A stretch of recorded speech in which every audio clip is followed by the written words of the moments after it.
Mega family versus Bunny మధ్య దూరం రోజు రోజుకు పెరుగుతోందనే చర్చ ఎప్పటి నుంచో వినిపిస్తోంది.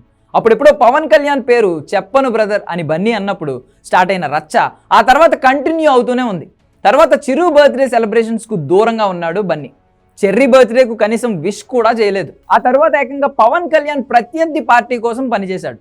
ఇదంతా మెగా అల్లు ఫ్యామిలీల మధ్య దూరం పెంచింది. అయితే ఎంత జరిగినా నమ్మిన వాళ్ళ కోసం ఎంత దూరమైనా వెళ్తా, ఎక్కడికైనా వెళ్తా అంటూ పరోక్షంగా బన్నీ స్టేజ్ మీద చెప్పిన మాటలు మంటలను మరింత రాజేశాయి. కట్ చేస్తే బన్నీ మీద సోషల్ మీడియాలో విపరీతంగా ట్రోలింగ్ మొదలైంది. ఇలాంటి పరిణామాల మధ్య పవన్ కళ్యాణ్ బర్త్డే రోజు బన్నీ విష్ చేస్తాడా లేదా అని అంతా ఎదురు చూశారు. అయితే ఫైనల్గా పవన్కు అర్జున్ పుట్టినరోజు శుభాకాంక్షలు చెప్పాడు. Power star deputy CM Pawan Kalyan గారికి పుట్టినరోజు శుభాకాంక్షలు అంటూ ట్వీట్ చేశాడు. ఇప్పుడే కాదు, ఆగస్టు 22న చిరు బర్త్డేకు కూడా బన్నీ విషెస్ చెప్పాడు. అయితే బన్నీ ఇలా రియాక్ట్ కావడంతో ఫ్యాన్స్ ఖుషి అవుతున్నారు.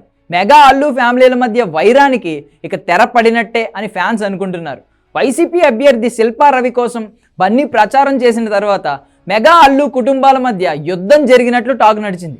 ఆ ఫ్యామిలీ సంగతి ఎలా ఉన్నా మెగా వర్సెస్ అల్లు ఫ్యాన్స్ మధ్య వార్ మాత్రం పీక్స్కు చేరింది. సోషల్ మీడియా వేదికగా ఇద్దరి అభిమానులు యుద్ధం చేసుకున్నారు. అల్లు అర్జున్ను ఉద్దేశించి నాగబాబు ట్వీట్ చేయడం, పవన్ పరోక్షంగా అల్లు అర్జున్ గురించి మాట్లాడడం. ఇదే టైంలో జనసేన ఎమ్మెల్యేలు కూడా అల్లు అర్జున్ నటిస్తున్న పుష్ప 2 సినిమా విడుదల అడ్డుకుంటామని హెచ్చరించడంతో రచ్చ మరింత రాజుకుంది. ఇప్పుడు డిప్యూటీ సీఎం గారు అంటూ బన్నీ విషెస్ చెప్పడంతో యుద్ధానికి ముగింపు పలికినట్టే అని కొందరు అంటుంటే, అదేం లేదు, ఏదో పరాయి వాళ్లకు చెప్పినట్టు ఆ ట్వీట్ కనిపిస్తుందని మరికొందరు అంటున్నారు. ఈ విషెస్తో అయినా రచ్చ ఆగుతుందో లేదో చూడాలి మరి.